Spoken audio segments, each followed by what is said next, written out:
ప్రతి పోలీస్ ఆఫీసర్కి కూడా చెప్తా ఉన్నా, న్యాయాన్ని గౌరవించండి, ధర్మాన్ని కాపాడండి. అంతేగాని ఈ మాదిరిగా వన్ సైడెడ్గా ఇల్లీగల్గా తప్పు చేస్తున్నారని తెలిసి కూడా తప్పు చేసే కార్యక్రమం మీరు చేస్తే మాత్రం మేము చూస్తూ ఊరుకోము అని మాత్రం ఖచ్చితంగా చెప్తా ఉన్నాం. ప్రతి పోలీస్ ఆఫీసర్ మీద కూడా ప్రైవేట్ కంప్లైంట్స్ ఫైల్ చేస్తాం. ప్రతి పోలీస్ ఆఫీసర్ మీద ఎవరైతే తప్పులు చేస్తూ ఉన్నారో private complaints will be launched. ప్రతి బాధితుడు ప్రైవేట్ కంప్లైంట్ ఫైల్ చేస్తారు.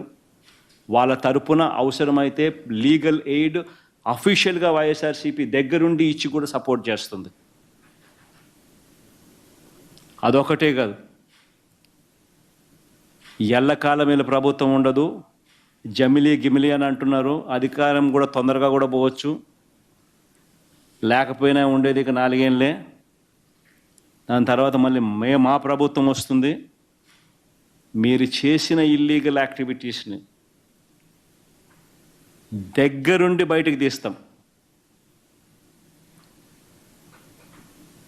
ఏదో రిటైర్డ్ అయిపోయి వెళ్ళిపోతారు అనుకుంటున్నారేమో, రిటైర్డ్ అయిపోయినా పిలిపిస్తాం. లేకపోతే తిరుపతిలో ఆయన సుబ్బరాయుడు ఉన్నాడు, చంద్రబాబు నాయుడు తెలంగాణ నుంచి తెచ్చుకున్నాడు డెప్యుటేషన్ మీద. ఆయన ఏదో డెప్యుటేషన్కి మళ్ళీ తెలంగాణ వెళ్ళిపోతాను అనుకుంటున్నాడేమో, తెలంగాణ నుంచి మళ్ళీ పిలిపిస్తాం. సప్త సముద్రాల అవతలున్నా కూడా పిలిపిస్తాం.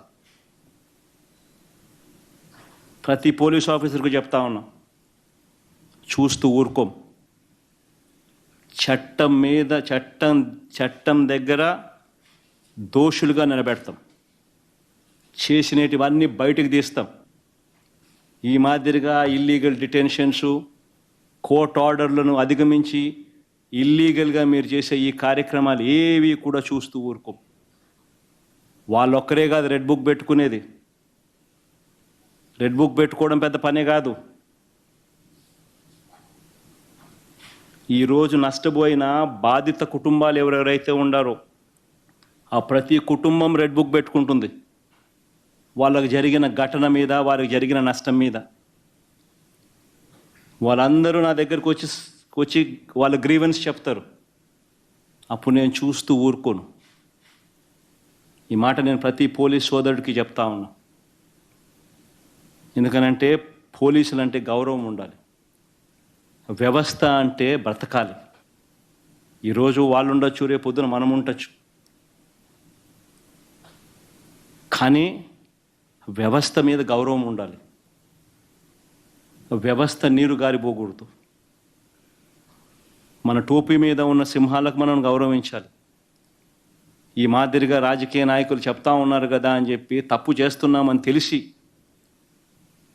ఇదే మాదిరిగా చేయడం మొదలు పెడితే మాత్రం ఆ ప్రతి బాధితుడు ఉసురు తగులుతుంది. ఆ ఉసురు మంచిది కాదు. ప్రతి పోలీసు సోదరుడికి చెప్తా ఉన్నా. మరీ ముఖ్యంగా తప్పులు చేయడానికి ఒత్తిడి తీసుకొస్తా ఉన్న ప్రతి పోలీస్ సోదరుడికి ఇంకా ఎక్కువగా కూడా చెప్తా ఉన్నా, దయచేసి ఇటువంటి తప్పులు చేయొద్దండి అని. సార్, రాష్ట్రంలో శాంతి భద్రతలు క్షీణించారని డిప్యూటీ సీఎం పవన్ కళ్యాణ్ అన్నారు. బయటికి వెళ్తే మమ్మల్ని కూడా తెస్తున్నారని ఆయన అంగీకరిస్తున్నారు. అంటే ప్రభుత్వ వైఫల్యంగా సాక్షాత్తు డిప్యూటీ సీఎం అనే వ్యక్తి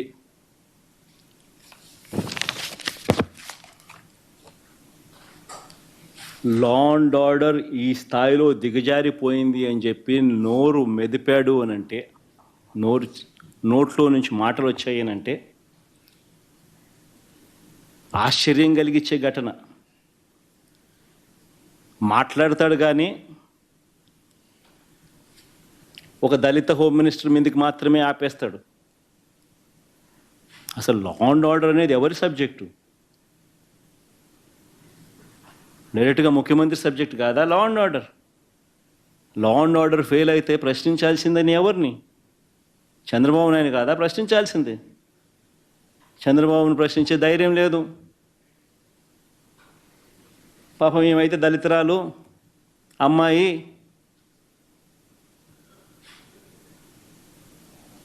తక్కువగా ఉంది అని చెప్పి ఆమెను ఏమన్నా కానీ పడుతుందిలే అని చెప్పి అనడం. ఎక్కడండి న్యాయం?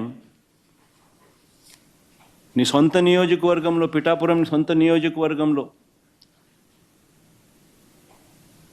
తెలుగుదేశం పార్టీ నాయకుడు, కౌన్సిలర్ మొగుడు, కౌన్సిలర్ భర్త ఒక దళిత మహిళను తీసుకొని వెళ్ళి ఆటోలో డంప్ యార్డ్లో అత్యాచారం చేస్తే నువ్వు డిప్యూటీ సీఎంగా ఉండి ఏం చేసినావు? నీ సొంత నియోజకవర్గంలో జరిగిన ఘటన.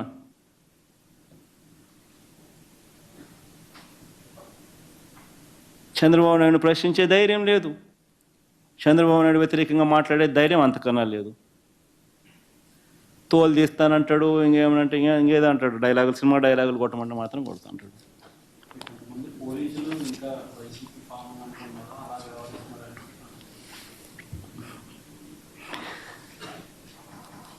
పోలీసులు వ్యవహరిస్తూ ఉన్న తీరును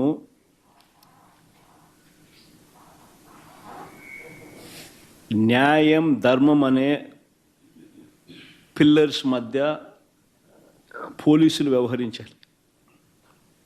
అన్ఫార్చునేట్గా కొంతమంది పోలీసులు బాగా పనిచేస్తూ ఉంటే చంద్రబాబు నాయుడు చెప్తా ఉన్న అన్యాయాలకు, అక్రమాలకు, ఇల్లీగల్ డిటెన్షన్లకు వాళ్ళు తల ఒగ్గకపోతే వాళ్ళు బాగా చేయడం లేదు అని చెప్పి వాళ్ళ మీద బ్రాండింగ్ చేస్తారు.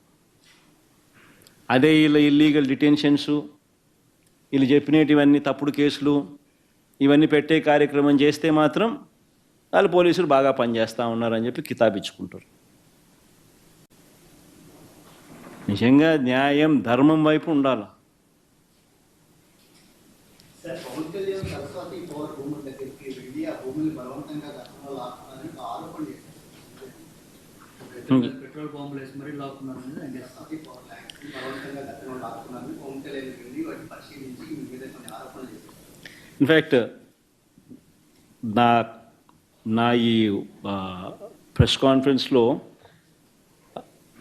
ఇంకా కాసేపు ఉండింటే సరస్వతి దాని గురించి కూడా చెప్పిండు. ఎందుకంటే ఆయన డిప్యూటీ సీఎంగా ఆయన ఏదో మాట్లాడాడు కదా, అక్కడికి పోయి అదే పనిగా అక్కడికి పోయి ఏదో మాట్లాడే కార్యక్రమం చేశాడు కదా అని చెప్పి కాన్వర్జేషన్లోకి వచ్చిండు. బట్ అంత లోపలనే కొంచెం సీన్ అక్కడి నుంచి క్వశ్చన్ అడగడం మొదలుపెట్టాడు కాబట్టి టాపిక్ సరే ఆల్మోస్ట్ అయిపోయింది ఎలాగో చెప్పాల్సినవన్నీ కూడా. బట్ ఈ విషయం అయితే మాత్రం ఒకసారి పవన్ కళ్యాణ్ అనే వ్యక్తి, డిప్యూటీ సీఎంగా అనే వ్యక్తి నవంబర్ 5వ తారీఖున అక్కడికి వెళ్ళాడు.